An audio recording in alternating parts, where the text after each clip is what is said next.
Bonjour à tous, on est là aujourd'hui avec Julie. Je suis trop contente qu'elle Salut. soit là.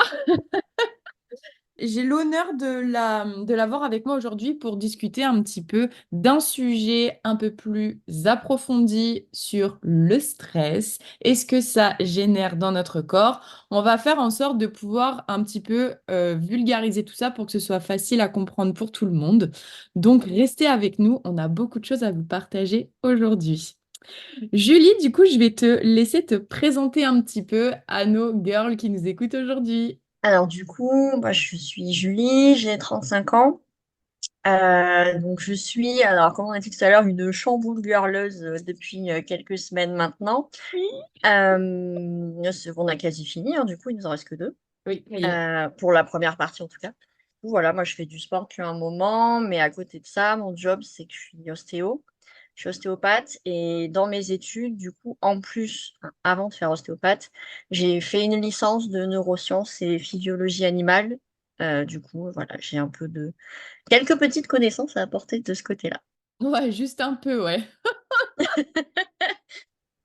Donc oui, j'ai pas précisé, mais effectivement, Julie fait partie du programme Chamboule Girl. Elle a commencé, et ben en fait, elle a été une des premières crash testeuses du programme puisque elle fait partie de la bêta test que j'ai lancée en janvier. Et là, il nous reste 15 jours sur la bêta test avant que le programme officiel sorte le 14 avril. Je suis surexcitée. Voilou. Donc du coup, on va attaquer le vif du sujet. Julie, es-tu prête? Oui. Trop bien. Donc, comme on disait, on va un petit peu aborder le sujet du stress. Donc, pour commencer, on va un petit peu expliquer qu'est-ce que le stress. Alors, qu'est-ce que le stress? C'est une situation que l'on ressent en tant que telle comme stressante, c'est-à-dire qu'on va avoir envie de fuir ou de combattre. Enfin, c'est les réactions qu'il va y avoir automatiques. Ou en tout cas que l'on ressent aussi comme stress. Enfin, c'est-à-dire qu'on n'est pas obligé de le ressentir nous consciemment, mais notre corps va le ressentir, donc inconsciemment. Donc il y a une situation brutale ou une situation latente, comme le stress de la société, etc. Et on parlait du coup aussi de stress du coup plutôt inconscient et de stress conscient. Est-ce que tu veux un petit peu approfondir ça? Bah, le stress conscient, typiquement, c'est moi aujourd'hui. Non, mais bon, en gros, c'est un examen. Par exemple, c'est le fait de passer un examen ou de faire quelque chose que l'on n'a pas l'habitude de faire et pour lequel on se sent pas forcément à la hauteur. On a peur, en tout cas. Donc ça, c'est un stress conscient. Voilà, on sait que on n'est peut-être pas hyper à l'aise avec le truc, ça va forcément bien se passer, mais que, voilà, il y a un petit quelque chose.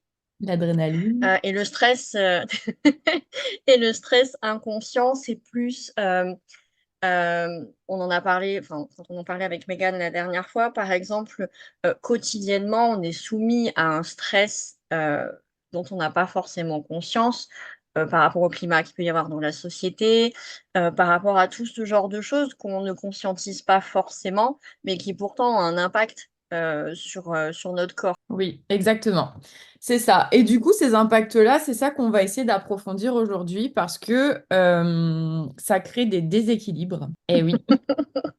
Et du coup, on va un petit peu approfondir ça. Donc, est-ce que tu peux nous expliquer, bah voilà, les déséquilibres que ça peut engendrer dans notre corps et ce que ça impacte derrière? Alors, il y a deux types de déséquilibre. Le premier, c'est si le stress ou si la situation est vécue par notre corps comme un léger trauma ou quelque chose, notre corps va le garder et ça va déséquilibrer globalement notre système nerveux autonome, donc celui sur lequel on n'a aucun impact a priori. Enfin, on peut avoir un impact, mais lui, il fait son taf tout seul, c'est-à-dire qu'on n'a pas d'action consciente dessus. La respiration, les battements cardiaques, tout ça, voilà, ça c'est lui qui gère tout seul. Donc du coup, il y a ce dérèglement-là, en sachant que on a tendance à dire que tout dysfonctionnement ou maladie, d'abord, avant d'être malade, on a un dérèglement ou un affaiblissement du système nerveux autonome. Donc c'est précédé, voilà, c'est le mot que je cherchais, et précédé donc d'un affaiblissement du système nerveux autonome. Donc ça, c'est le côté global, on va dire. Et après, au niveau direct, le stress, ça nous fait produire du cortisol. Donc c'est l'hormone du stress. Et le cortisol en lui-même a plein d'impacts différents. Ça augmente la pression, enfin, la pression artérielle. Ça fait produire du sucre par le foie. Enfin, c'est pas tout à fait ça, hein, mais globalement, c'est ça. Oui, on a dit on fait du Euh, global. ça, voilà, ça fragilise les os aussi, le cortisol. Enfin, ça diminue un peu la densité osseuse. Ça amène beaucoup de sucre dans le sang, donc ça peut à long terme avoir des conséquences au niveau du diabète. Et ça modifie aussi les cycles jour-nuit, donc on dort pas bien, donc on récupère pas bien. Et ça modifie aussi l'intégration des acides aminés au niveau musculaire. Ouais, donc ça impacte beaucoup, beaucoup, beaucoup. Voilà. Ouais. En fait, je pense que c'est bien de mettre un point d'honneur sur ça aujourd'hui parce que vraiment, je pense que en fait, le cortisol, il est trop sous-coté, si je puis dire. On ne se rend pas compte à quel point il peut être aussi important dans notre corps et ce qu'il engendre derrière, en fait, si jamais il est mal, bah, il est pas équilibré, en fait. Ouais, mais du coup, c'est le cercle vicieux, c'est-à-dire qu'un taux important de cortisol fait que tu récupères pas bien au niveau musculaire, que tu es en hyperglycémie, du coup, tu as des fringales, enfin, tu vas appeler le sucre à mort, que tu dors pas bien et tout ça. Et le fait que tu ne dormes pas bien, que tu fasses trop de sport ou que tu manges pas correctement ou pas assez, enfin, de toute façon, les deux, va augmenter ton taux de cortisol. C'est ça, exactement. Euh, et après, le fait de ne pas manger assez dans le sens où on met nos corps en sécurité, c'est-à-dire qu'on reste longtemps sans manger, on est capable de tenir longtemps sans manger parce que pour le corps, c'est un stress de ne pas avoir à manger. Donc, le cortisol envoie, donc le taux de sucre dans le sang devient plus important. Donc, on pense qu'on peut tenir plus longtemps. Sauf qu'à un moment, voilà, on va avoir envie de bouffer que du sucre. Et surtout, on aura fait crever le plafond du taux de cortisol Ouais, c'est ça. puisque c'est grâce à ça qu'on tient. J'ai envie de rebondir sur le fait de quand on fait trop de sport et que justement notre taux de cortisol justement n'est pas équilibré, ce que ça engendre. Eh Ah, c'est ben, un stress supplémentaire, c'est un stress, ils appellent ça le stress enfin, c'est pas ils appellent ça, ça s'appelle le stress oxydatif. Ça s'appelle comme ça, c'est ça tout. s'appelle comme ça, le stress oxydatif. Ok. Et en gros, effectivement, le fait de faire une activité sportive permet de réguler ton taux de cortisol parce que ça te permet de produire de la sérotonine. Ça permet de produire du coup la fameuse hormone qui manque et qui fait qu'on rentre en cercle vicieux. Donc ça permet de produire de la sérotonine pour qu'on se sente mieux, donc on va mieux récupérer, on va mieux dormir, etc.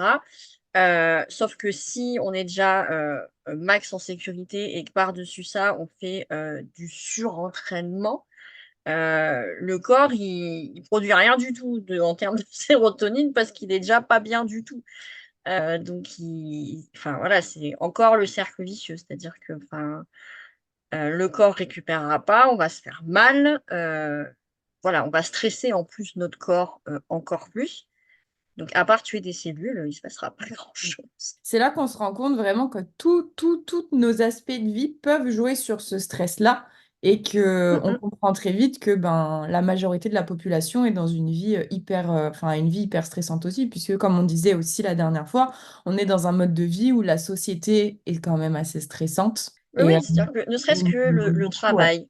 Le Ouais, travail, je veux dire, moi j'ai la chance d'avoir personne au-dessus de moi de qui fait mon job et je veux dire, voilà, je suis pas. Le seul stress que je peux avoir, c'est est-ce que je vais avoir assez de patients pour bouffer, entre guillemets. Bon, c'est un sacré stress, hein, mais je l'ai moins maintenant. Est-ce que je vais avoir assez de patients pour me payer? Mais ce que je veux dire, c'est que j'ai personne au quotidien qui est là à me dire, t'as pas fait ça, faut que tu fasses ça mieux, et machin, et nani. Et voilà, d'y aller tous les jours en me disant, mais qu'est-ce que je fous là et pourquoi, quoi.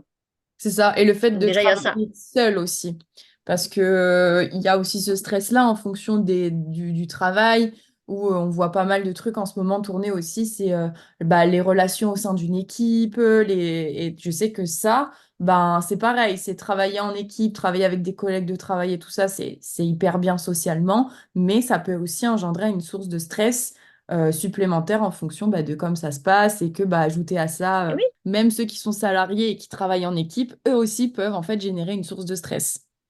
Ah oui, mais c'est ce que je dis justement avec enfin, l'équipe en fonction de comment ça se passe, le boss Ouais, au-dessus qui va toujours en demander, machin. Enfin, c'est un stress différent, mais c'en est un quand même et qui pour moi est beaucoup plus présent. C'est-à-dire que c'est quotidien. Enfin, c'est beaucoup plus envahissant que quelqu'un qui travaille tout seul, qui a d'autres problèmes, hein, mais enfin, oui, c'est il ça. y a un stress au niveau du taf. Et après, je veux dire, la conjoncture actuelle fait que tout le monde est stressé. Enfin, moi, je le vois au boulot. Les gens, les torticolis, les mal au dos, les gens qui en ont plein le dos, qui en ont tout ça. Enfin, Exactement, c'est ça. J'en ai lourd sur les c'est... épaules, j'en ai plein le dos, tout ça, c'est... Hum, hum. Ça, Lumbago torticolis, ouais. en ce moment, c'est Mm, mon, mm. c'est mon taf. Bah justement, on va faire un rapport au corps, justement, de tout ça. C'est prendre conscience que tout ce qu'on dit, on l'a. Bah, C'est-à-dire que, alors, moi, j'ai tendance à penser, tu sais, comme je te disais, plus l'inverse. C'est-à-dire que les mots que nous allons employer, c'est que c'est ce qui est en train de se passer. en nous, ouais, c'est ça. Ouais, c'est pas parce que tu le dis que ça va arriver, mais c'est parce que tu vois, la dernière fois, bon, bah, voilà le détail, hein, j'étais ballonnée à mort, j'ai passé ma semaine, je pense, à dire que j'étais gonflée. J'en avais marre que ça me gonflait. Quand quelqu'un va te dire, enfin, j'en ai plein le dos, enfin, il y a des mots qui vont être très, voilà, représentatifs de ce qu'ils ressentent, du C'est coup. ça. J'emporte gros sur les épaules. Mm, mm. Oui, c'est ça, c'est vraiment ben, tout ça. Et c'est des personnes qui ont souvent des mots. Enfin, j'imagine que toi, ils peuvent débarquer dans ton cabinet et ils ont des problèmes et des douleurs à ces endroits-là. Bah, alors souvent, c'est un cheminement. J'en ai, hein, qui Ok. me le disent d'entrée de jeu. J'en ai qui vont me dire qu'ils ont l'impression d'avoir un manteau très très lourd sur les épaules ou enfin voilà, d'avoir quelque chose qui pèse. Ouais. Et j'en ai d'autres où franchement, le cheminement, il est long. C'est-à-dire que tu dis en ce moment, ça va comment? Est-ce qu'il y a quelque chose quand tu fais des tests en fonction de ce que tu retrouves? Je dis, est-ce qu'en ce moment, il y a des contrariétés, un truc? On en a tous, évidemment. Genre, c'est presque la question bateau puisque celui qui te dit non, et là, genre, ouais. Je Ok. vois de la face, Je veux bien, mais enfin, on a tous des contrariétés, bien enfin, sûr. aussi mineures soient-elles. Et il y en a avant que ça sorte. C'est long, hein. Mm, mm. C'est ça. Et c'est le fait, bah, du coup, de d'amener tout ça parce qu'en fait, tout ce stress-là de notre société, il est hyper inconscient. Ah C'est oui, complètement. Bah, on vit dedans. Après, heureusement, je veux dire ça aussi, c'est de la protection, hein. Dieu exactement. merci qu'on ne le conscientise pas tous les matins. Ça. Mais du coup, peut-être sur certaines choses où bah, des soucis actuels ou des guérisons ou des blessures à avoir, il y a peut-être des choses à conscientiser quand même dans notre environnement, je pense. Mais comme on disait, c'est conscientiser sans s'imprégner, sans absorber Oui, tout ça. bah, c'est conscientiser pour s'en débarrasser. Ou pour travailler sur le sujet, ou pour changer des petites choses qui vont faire que on s'éloigne un peu de ça, mais pas conscientiser pour dire, ah là là, ma vie, c'est de la merde tous les matins. C'est Bon. ça, exactement. C'est vraiment pour avoir cet aspect d'évacuer, en fait, ce qu'on a à l'intérieur, pouvoir avancer, passer à autre chose, mettre des mots dessus si besoin. On peut proposer aussi des exercices par rapport à ça, comme Ouais. l'écriture, qui est hyper efficace, c'est ce qu'on disait. Moi, dans le programme Chamboule Girl, c'est ce que je les incite à faire aussi de temps en temps. Pas tous les jours, parce qu'il y en a, ça convient pas tout le temps, parce qu'il y en a, voilà, ils n'ont pas le temps non plus, ils n'ont pas l'envie, ils sont juste pas prêts pour faire ça, mais le fait de poser des mots de temps en temps sur ce qui se passe et sur nos situations aide vachement à parfois juste, ok, là, je réalise que, parce que c'est face à moi, parce que mon cerveau l'a déposé à l'écrit et que je le vois, je peux même le relire une seule fois, mais surtout pas plus tard. Le mieux, c'est de brûler les Ouais, choses, comme ça, on n'en parle c'est plus. ça. On l'évacue. Ça dégage. Exactement. C'est ça, c'est que maintenant, c'est évacué, c'est sorti de nous, maintenant, c'est hop, ça s'envole et on n'en parle plus. Ça peut être un exercice à faire, mais du coup, pour conscientiser en fait certaines choses de la vie par laquelle on passe, ce qu'on traverse, pour se dire justement, bah, en fait, le rapport corps et esprit, il est là. Oui, enfin, c'est important qu'il y ait un bon équilibre sur les deux. Pas que l'un prenne le dessus sur l'autre, mais c'est comme tout, hein, de toute façon. Ouais, mais La le truc, bouffe, le sport. ouais, mais on mentalise vachement quand même. Tout est hyper Ça, mentalisé. oui, tout est hyper mentalisé. Je pense que de plus en plus, après, pour l'avoir vu aussi, je pense que ça dépend des gens. Alors oui, Ça bien dépend sûr. quand même de la nature. C'est les gens qui mentalisent le plus, c'est qu'il y a eu déjà des traumas normaux. Enfin, il y a souvent des traumas dans Derrière, ouais. l'enfance. Mm. Physique, émotionnel, enfin voilà. Peu importe la gravité, je veux dire, il n'y a pas de niveau. Enfin, On n'est pas là pour classer. Genre, ah, ton trauma, il est pourri comparé au mien. Enfin, bien, c'en est un. Ça a été vécu en tant que tel. C'est les gens qui sont comme ça et qui mentalisent beaucoup sont aussi des gens très sensibles. Sans parler d'hypersensibilité, c'est des buvards. Ouais, ouais, ouais, je vois. Voilà. C'est vrai, c'est vrai, c'est vrai. Et le fait de le savoir, c'est aussi déjà commencer à dire OK, je suis comme ça, mais ça veut pas dire que je suis obligée de, en plus, d'absorber le stress de tout le monde. C'est ça, se protéger, c'est vraiment pas évident à faire, hein. Mais je pense que se protéger, ça fait partie des choses qui sont hyper importantes. Mais ouais, de se rendre compte que aussi on a des blessures et des problèmes et que les gens mentalisent un petit peu. Après, sur le fait de mentaliser, je trouve aussi c'est cette force mentale aussi que tout le monde veut avoir et que tout le monde a de plus en plus. Je prends l'exemple du sport, c'est on va tout de suite mentaliser parce que on pense qu'on n'est pas capable de. Tu vois, il y a aussi cet aspect-là. Et quand je Ouais. dis que tout le monde mentalise, c'est surtout, tu vois, garder le contrôle et que l'émotion de la peur prend le dessus la majeure partie du temps. Et que du coup, ben, ça nous permet, en fait, vu on se laisse souvent emporter par ces émotions-là, ça nous empêche finalement de vraiment se rendre compte de ce qui se passe réellement autour. On est dans le noyau et on s'ouvre pas assez. Et du coup, ce qui fait Ouais. qu'automatiquement, si on ne s'ouvre pas assez sur certaines situations, bah, on ne peut pas prendre conscience de ce qui se passe autour de nous et dans l'environnement, par exemple, dans lequel on vit et qui nous impacte derrière. On peut reparler du travail, par exemple. Mm, mm. Je repense à ce que tu disais par rapport, tu sais, t'as dit un truc par rapport au fait, c'est d'avoir peur. Voilà. Que c'est souvent la peur qui prenait le dessus. Mais je pense que ça aussi, c'est parce que ça, on en a parlé la dernière fois. Tu sais, on dit souvent de quelqu'un que, enfin, les gens pensent à tort que quelqu'un qui est résistant à la douleur, c'est quelqu'un qui a l'habitude d'avoir mal. C'est faux. Plus tu as eu mal dans ta vie, moins tu la supportes, la douleur. C'est-à-dire, plus tu refuses d'avoir mal, plus tu crains la douleur. Le stress, c'est pareil. Plus tu es soumis au stress souvent, moins ton corps le tolère. Donc forcément, ça se transforme très vite en peur parce que tu sais que de toute façon, la gestion va être compliquée. Exactement. Parce qu'en fait, tu anticipes, encore une fois, tu mentalises parce que la situation, soit potentiellement tu l'as déjà vécue, soit tu sais que ça arrive parce que, bah, pareil, tout le monde parle de ça de partout aussi aujourd'hui. Oui, puis après, c'est aussi plus inconscient que ça. Tu as une survigilance du système nerveux, en fait.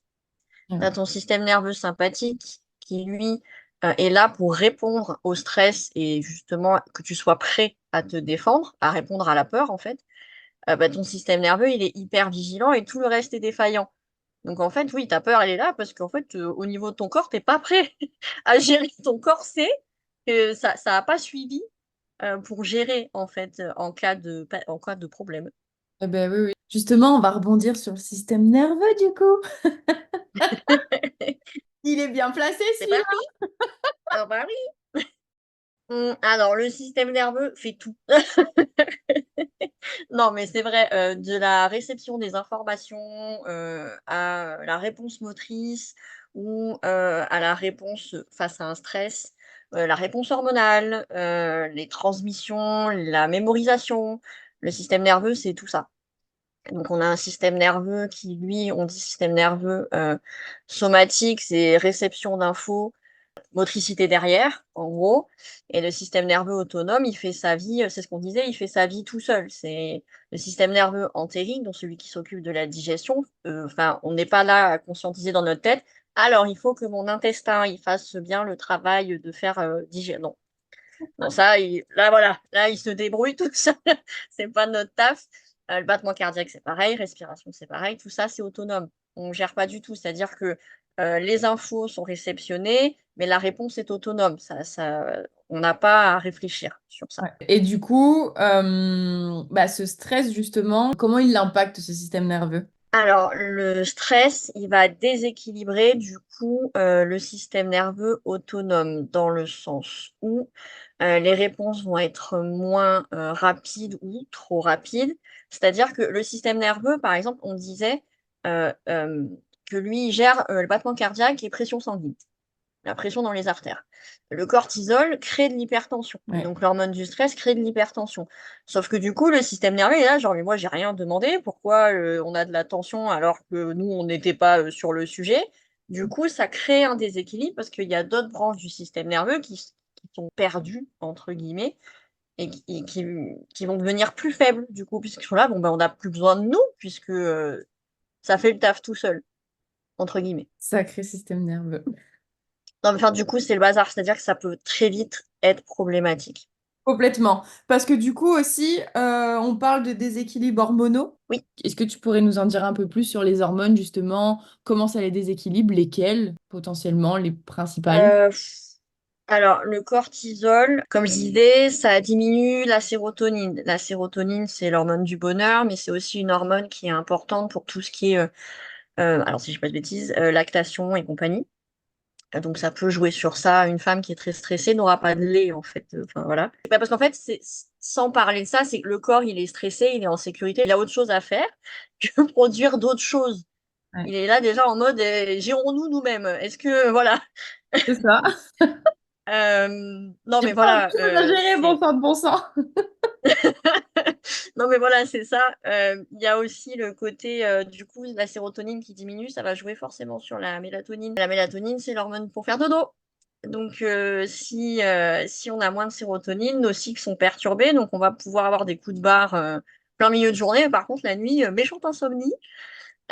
Du coup, voilà, donc on récupère pas et on est reparti. Ça joue aussi sur la fertilité, le cortisol. Donc ça peut jouer sur les hormones. Alors chez la femme, hein, là on parle. Donc ça peut jouer sur les taux hormonaux du cycle, Ouais, puisque, enfin, on le voit, hein, un corps qui est très stressé, qui a pas à manger, qui fait qui fait beaucoup beaucoup de sport, il y a plus de règles. aménorrhée. Toujours pareil, il a autre chose à faire que ça. On s'occupe de nous. Enfin, on essaye déjà de pas mourir. Grosso modo, c'est ça. Donc tout ce qui est secondaire, créer la vie, c'est pas possible dans l'état dans lequel on est. On peut pas créer un être humain. Le lait, tout ça, c'est ça. C'est mise en sécurité, enfin mise en situation. On est en urgence totale, c'est-à-dire que le corps, il gère la base, Ouais. si tant est qu'il gère.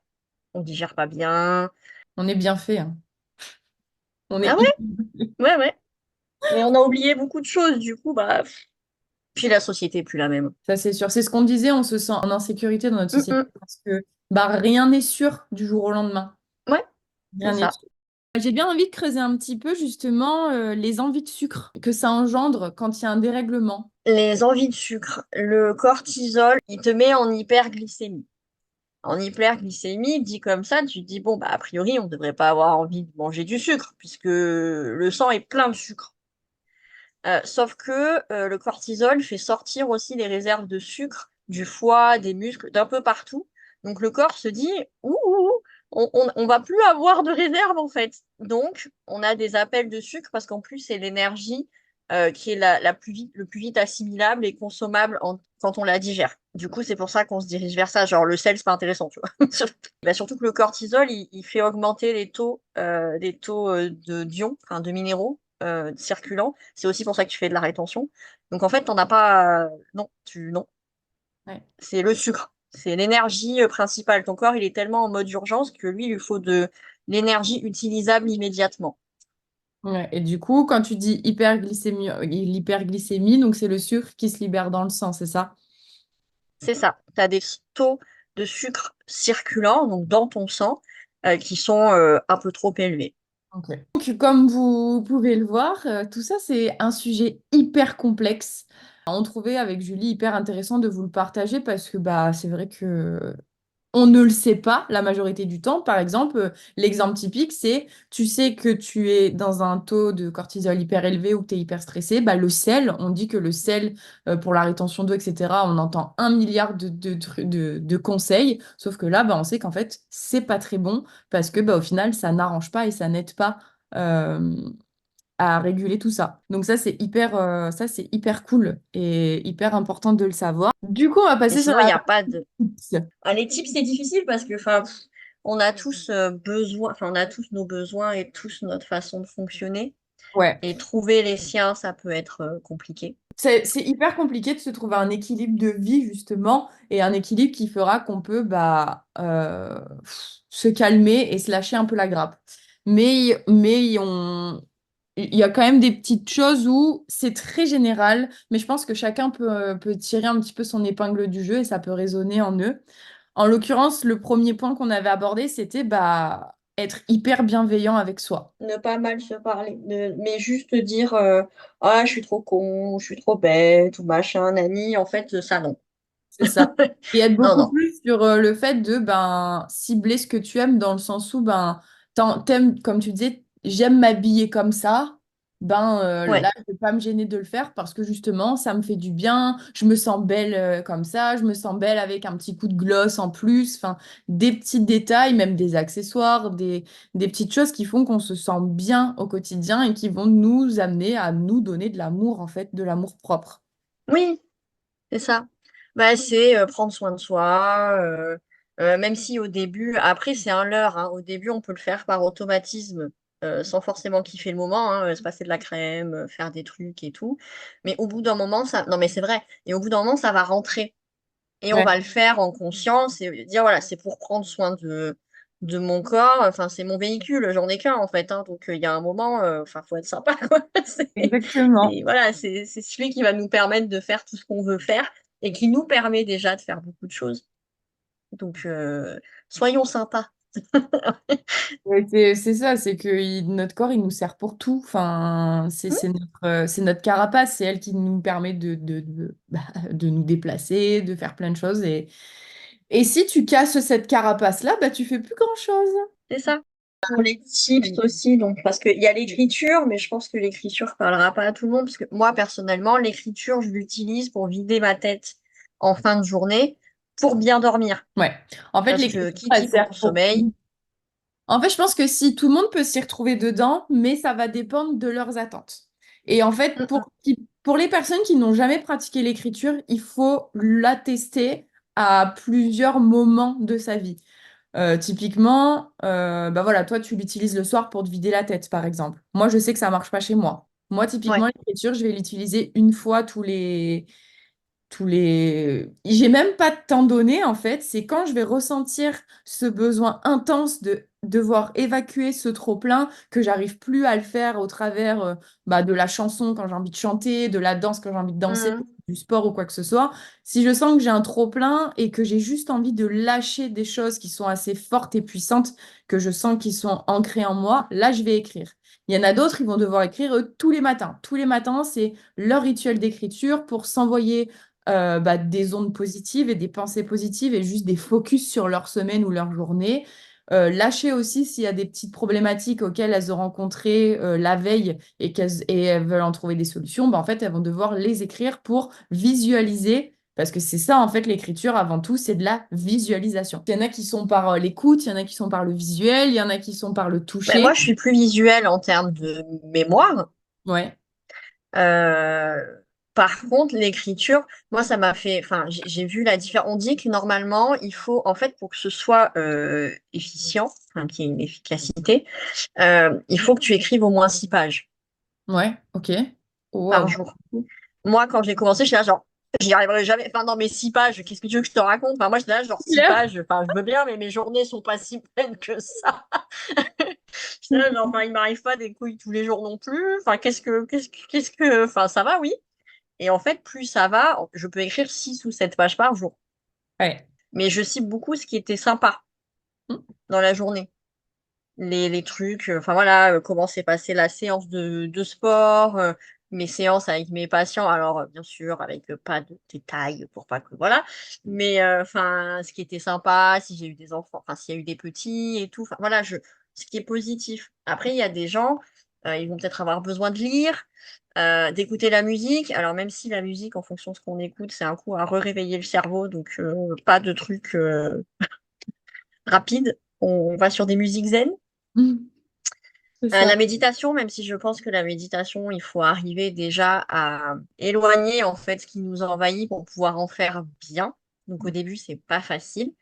Après, le tips ultime, entre guillemets, quand on n'arrive pas à éteindre son cerveau, c'est de faire un truc avec ses mains. Écrire, mais dessiner, prendre un temps le soir pour fabriquer une petite merdouille, que sais-je, ou faire à manger, ou en fait d'être concentré sur un truc, qui va en plus avoir une finalité dont on peut être fier de ce qu'on a fait. Je sais pas, on se lance sur un plat qu'on fait pas souvent, ou enfin voilà, ou faire des plats qu'on kiffe faire en fait. Que la finalité, c'est je suis trop content, je vais trop bien manger.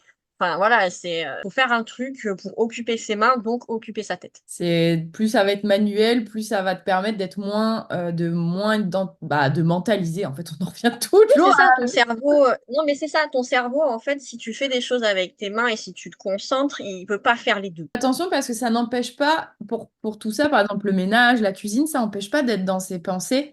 Mais les pensées vont être différentes aussi parce qu'on fait quelque chose qui nous plaît aussi en général ou alors Mm, qu'on a vraiment envie c'est de faire. ça. C'est-à-dire que le ménage, par exemple, il y en a qui n'aiment pas ça, mais ils vont devoir sentir qu'ils vont devoir le faire pour justement derrière se sentir bien et être dans une maison rangée, à l'aise, parce que bah, ça va aussi éclaircir la tête. On dit tout le Ah temps. oui, complètement, je suis Voilà, d'accord. une maison organisée reflète en fait la tête de la personne. Une maison à l'inverse Tout à hyper fait. bordélique reflète aussi la tête de la personne. Par contre, pour revenir à l'écriture, ce qui est bien et ce que j'aime bien dans ce que tu dis de noter beaucoup les choses positives, c'est parce qu'en fait, c'est très bien et c'est bon de donner ce positif-là au cerveau, on va dire ça comme ça, et de l'écrire parce que quotidiennement, les choses négatives, on se les dit dans la tête, elles sont dans nos pensées. Et en fait, c'est ça qui nous traverse l'esprit en premier, puisque on est, comme on dit, en mode survie constamment.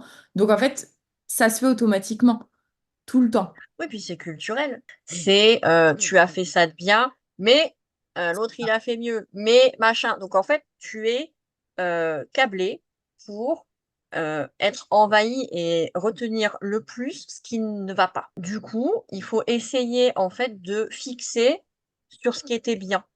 Mm. Et si on n'arrive pas à le faire, autant l'écrire. Enfin, si on n'arrive pas à le mentaliser, en tout cas, autant l'écrire. C'est ça. Mais c'est hyper dur à mentaliser et je pense que pas beaucoup de personnes y arrivent, voire peut-être même personne, parce que, ben, comme tu dis, on est câblé pour ça et surtout, ben, c'est aussi, on en revient au fait que bah, le corps va faire tout pour nous garder en mode survie, c'est-à-dire que peu importe ce qui arrive dans notre environnement, il nous mettra toujours un point d'honneur dessus en mode attention, là, ça peut être dangereux pour toi, c'est la peur aussi qui reprend le dessus, Mmh. peu importe ce qui se passe. Donc c'est hyper important de même si voilà, même si les personnes veulent essayer l'écriture, de commencer et de finir son écriture par du positif. Peu importe ce que c'est, même si j'ai vu un oiseau chanter sur ma fenêtre aujourd'hui, ben écris-le, tu vois. Ça paraît peut-être pour toi complètement débile, mais en fait ça ne l'est pas du tout, puisqu'au contraire, c'est quelque chose qui, au fond, si tu le penses, ça veut dire que au plus profond de toi, ça t'a quand même fait quelque chose et ça t'a déclenché des émotions. Je fais à peu près ça. Je commence par, en gros, c'est un bilan de la Ouais, journée, enfin une phrase en fait. ouais, Euh, la journée était comme ça parce que ça. Et en gros, j'essaye, maintenant je le vois, hein, c'est rarement négatif. C'est c'était super sympa ou c'était sympa ou enfin voilà, parce que ça. Tu fais le bilan de la journée. Mais j'écris vraiment tout, hein. Je pense que quelqu'un le lit, il rigolerait, hein. C'est-à-dire, je suis là, genre, je me suis occupée du linge, donc. Mais bon, j'écris.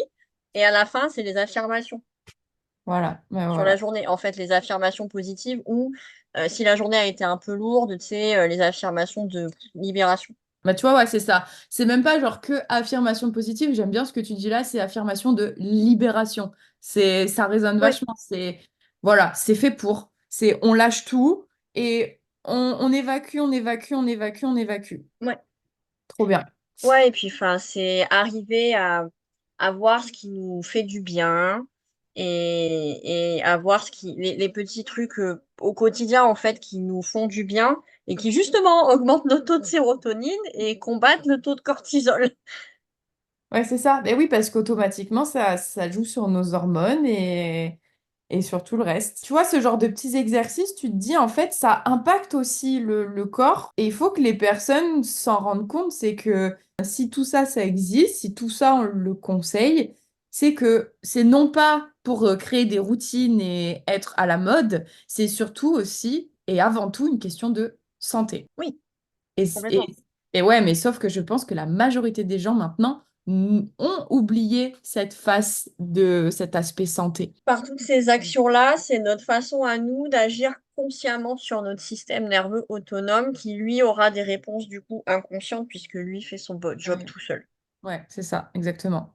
Moi, je sais que ce qui m'aide vachement en ce moment, par exemple, c'est tous les matins, je me réveille, j'écoute, je me mets une vidéo sur YouTube et c'est des affirmations positives que je répète à voix Ouais. haute. Et Oui, c'est important ça de les dire. Parce bah, que de les il y a penser, ça n'a pas même le même impact, ça je impact. sais. Bah, de toute façon, c'est comme écrire et parler, dire les choses à voix haute. Tout de suite, en fait, ça persuade beaucoup plus le cerveau parce que c'est dit à voix haute. Le cerveau, il croit beaucoup plus facilement, en fait. Mais Oui, c'est conscientisé, du coup. ouais, Parce mais que il y a des matins si où, c'est, enfin, il y a des matins où j'ai pas envie, tu vois. Et je me dis, mais par contre, mon inconscient va faire le taf en écoutant ça quand même, parce que euh, je conscientise le fait que j'écoute ça quand même, j'ai envie d'écouter ça, j'ai envie que ça me Mhm. fasse du bien. Et je pense que même s'il y a des matins, j'arrive pas à les répéter parce que je suis fatiguée, que ma bouche a pas envie de parler. Ben, je pense que ça sert vachement et je sens la différence. Ça fait une semaine que je fais ça et vraiment concrètement, ça a déjà en train d'avoir un impact dans, moi en tout cas, dans mon travail et dans ma capacité à croire en moi. Et au quotidien, je fais des actions beaucoup plus concrètes pour avancer dans mes projets. Et ça aussi, c'est ben, pour les personnes qui n'aiment pas l'écriture, qui ne se sentent pas du tout en accord avec ça, qui n'aiment pas spécialement non plus dessiner, ou en tout cas tout ce qui se fait avec les mains, vous pouvez le parler. Et se parler à soi-même ou répéter des affirmations positives, je sais que ça peut être limite plus impactant chez certaines personnes que l'écriture aussi. Ouais. Et du coup, pour revenir sur l'aspect santé aussi et tout ça, on va faire le tips 2. C'était l'aspect de l'acceptation de soi par rapport à tout ce qu'on a dit aujourd'hui. C'est Mhm. bien manger, éviter de les rester trop longtemps sans manger, le sport peut-être réduire mais faire mieux, etc. Bah, ça va impacter le corps. Il va y avoir des changements qui vont être temporaires, Ah, mais ça va être l'acceptation de. bah, disons que si déjà on a des soucis avec l'image de soi, euh, le fait de travailler sur déjà l'acceptation de son image actuelle et l'acceptation du fait que le corps n'est qu'un corps. En fait, si on est en bonne santé, comme je disais tout à l'heure, c'est juste notre véhicule. Oui. Ça ne nous définit pas. Ça ne fait pas de nous une bonne ou une mauvaise personne. Enfin, notre corps à nous n'est qu'un corps. C'est tant qu'il nous permet de faire ce qu'on aime et qu'il n'est pas limitant, il faut, même si c'est dur dans cette société, il faut essayer de l'accepter Clairement. tel qu'il est. Et du coup, dans cette acceptation, c'est aussi le fait de d'arrêter de se mettre en restriction pour sortir du mode urgence. Le temps que son corps se rééquilibre et qu'on puisse reprendre une alimentation correcte et avoir un équilibre, le corps va changer.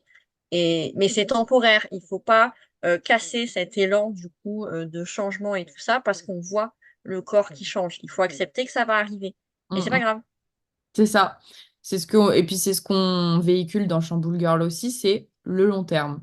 Et c'est Mm, mm. hyper important de se rendre compte que tout le monde veut tout de suite, sauf que c'est juste pas possible. Et ça, Bah, c'est surtout que le tout de suite n'est pas durable. c'est ça. C'est, Comme les enfin, régimes. tu peux, av- Bon. voilà, tu peux avoir ce que tu veux, mais ça va durer 3 mois, quoi. Après, Exactement. Et ça, bah, en fait, typiquement, si là, on n'arrive pas à switcher son cerveau sur du long terme, automatiquement, on va prendre, voilà, en admettant qu'on veut tester tout ce qu'on est en train de dire là, on va prendre peut-être 3 4 kilos. Bah, en fait, oui, on va s'alarmer. Pourquoi? Parce qu'on voit l'instant T, le moment présent, et en mode, bon sang de bonsoir. En plus, là, on est en mars, on approche de l'été. Waouh, j'ai pris des kilos, mon maillot de bain, je vais être pas bien, et ainsi de suite. Alors que potentiellement, on en reparle dans 3 mois, 4 mois. Peut-être que ton corps aura déjà eu des changements, mais qui vont vers du positif parce que tu auras pris le temps de mettre en place ce qu'il fallait pour te rééquilibrer, prendre soin de ta santé physique, mais aussi surtout mentale. Et ça, oui, puis c'est si c'est juste pour cet été, tu changes de maillot, quoi. potentiellement si elles sont pas bien. Si t'es Bah, pas bien oui, dans ton maillot parce bien que t'es sûr, serré, bon, tu bah, le changes. tu acceptes que, bon, bah voilà, et tu mets un maillot qui te va et là, et tu vois où ça va. Exactement. Dans cette phase-là, c'est se détacher justement de son image. Apprendre à être plus focus sur autre chose. Par exemple, si tu t'entraînes à la salle, ça va être te focus sur, ben, ok, là, j'y vais pour un peu plus peut-être performer sur Mm, mm. dans mes objectifs. de performance et non pas des objectifs uniquement physiques. Parce que ça aussi, ça n'aide pas. Être que sur l'image de soi, l'image des autres, le physique idéal, ça n'aide pas. Et je pense que ben, dans cette période de transition, elle peut vachement aider à justement nous détacher de ça et se dire, OK, ouais, là, je vais me donner des nouveaux objectifs bien plus profonds qu'une Mm. simple perte de poids. Et en fait, ça aide à détacher sur son physique, mais non pas que pour cette période du coup, mais pour bien Ouais, plus longtemps que ça. Je sais que moi, de mon côté, le CrossFit m'a beaucoup apporté sur cet aspect physique. C'est grâce à cette discipline que j'ai réussi à complètement être OK avec l'image que j'ai de moi-même et que bah, en fait, j'ai réussi à atteindre mes objectifs physiques derrière parce que ça a été la finalité vu que dans ma tête, j'ai lâché. ouais. C'est fou, hein? Travailler sur le fait que on s'accepte tel qu'on est, peu importe les changements. Parce que pour moi, il y a forcément des femmes ou des hommes, hein, mais ça reste quand même plus souvent des femmes, euh, en fonction de leur morpho, en fonction de tout ça, qui n'arriveront jamais à leurs idéaux C'est ça. physiques. Du coup, le fait de s'accepter telles qu'elles sont, peu importe où elles en sont dans leur transfo, mais juste de ne pas voir la forme, mais de voir ce qu'elles dégagent, de voir voilà, le rayonnement qu'elles peuvent avoir au travers de ça, et c'est beaucoup mieux, enfin, selon moi. Et ça évite aussi la désillusion. Je veux dire, si tu as un goal et que tu te dis, allez, je fais abstraction jusqu'à y arriver, mais que même avec toute la volonté du monde, en fait, ça n'arrivera jamais parce que juste, tu ne pourras pas être comme ça, sauf si on t'enlève un os ou autre.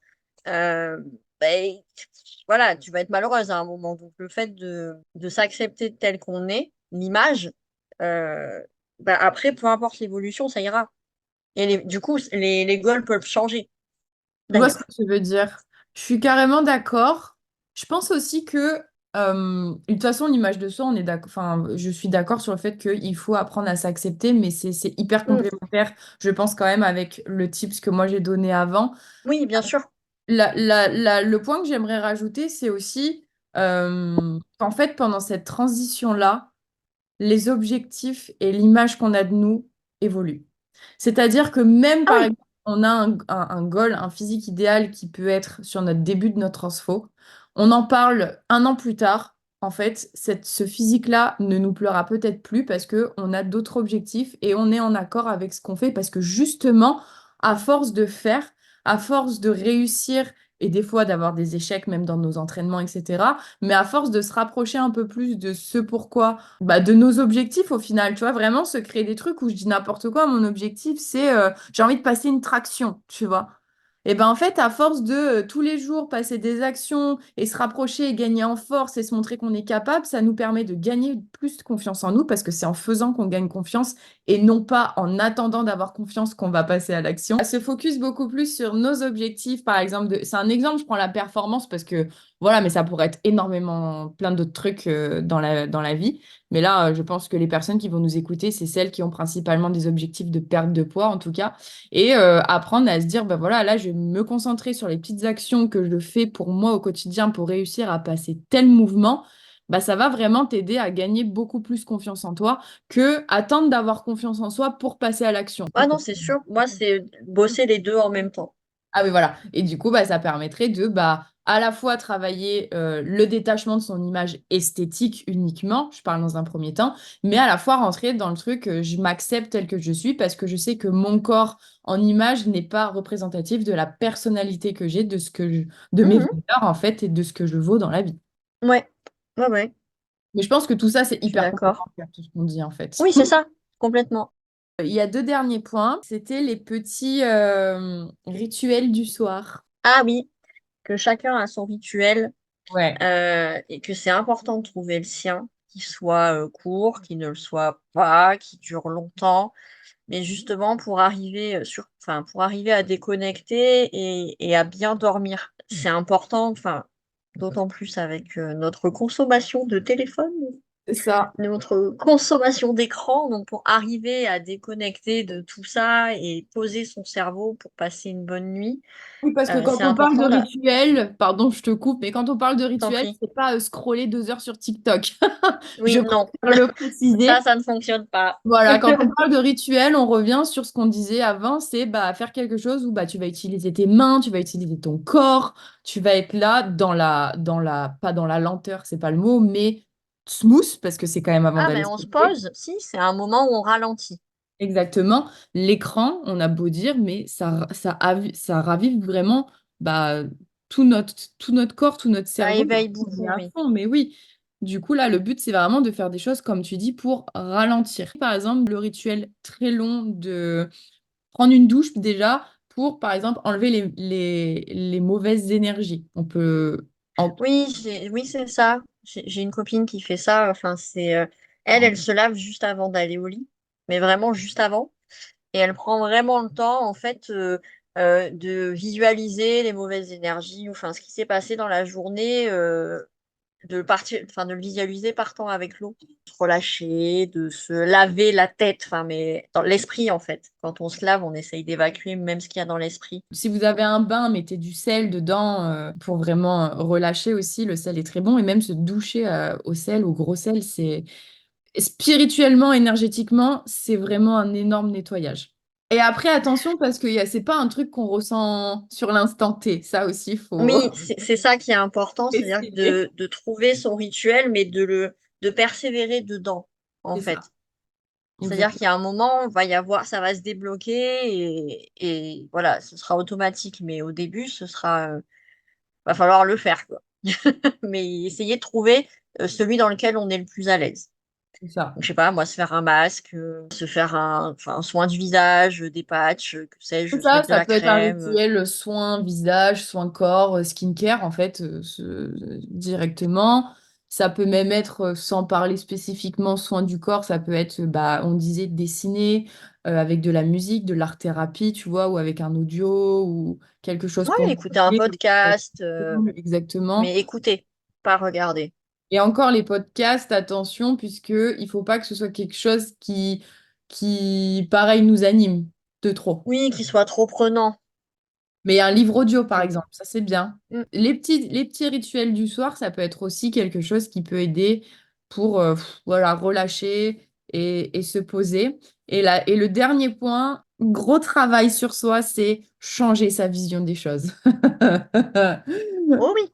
Alors là, c'est un combat sans fin, je crois, mais moi, je veux le mener, ce combat Oui, avant parce que c'est très d'hiver. fluctuant. Après, quand on s'est mis dedans et qu'on a réussi une première fois, en fait, quand on est un peu dans le creux de la vague, ce sera toujours moins violent que ce que ça a été.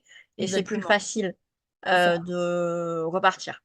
C'est ça. Ça veut dire qu'en fait, tout ce qu'on a exposé ici, ça veut pas dire que toute votre vie après, le jour où vous Ah arrivez à non, votre goal, vous allez être hyper bien, jamais vous serez plus triste, jamais vous pleurerez. Non, ça n'existe pas, sinon on n'est pas des êtres humains.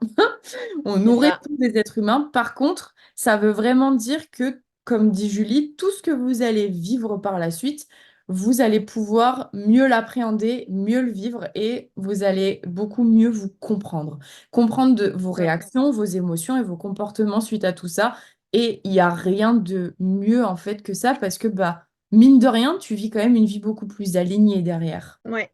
Oui, puis le fait de se connaître et de connaître ses propres limites, c'est aussi après mettre des limites à son entourage. Pour moi, notre environnement, peu importe le travail qu'on est en train de faire, c'est important d'avoir un environnement sain. Dire non aux gens, poser ses limites, c'est pas être un monstre en fait, hein. C'est-à-dire que les gens, s'ils le prennent mal, c'est qu'ils sont pas faits pour être autour de vous. Non, mais c'est vrai, hein. Oui, Je c'est veux dire, vrai. il y a un moment. Ça peut être difficile parce que quand on a eu c'est rassurant hein, d'être dans un milieu que l'on connaît, mais ce milieu-là, il est peut-être pas fait pour nous en fait. Surtout si on essaie de changer de mindset. C'est ça.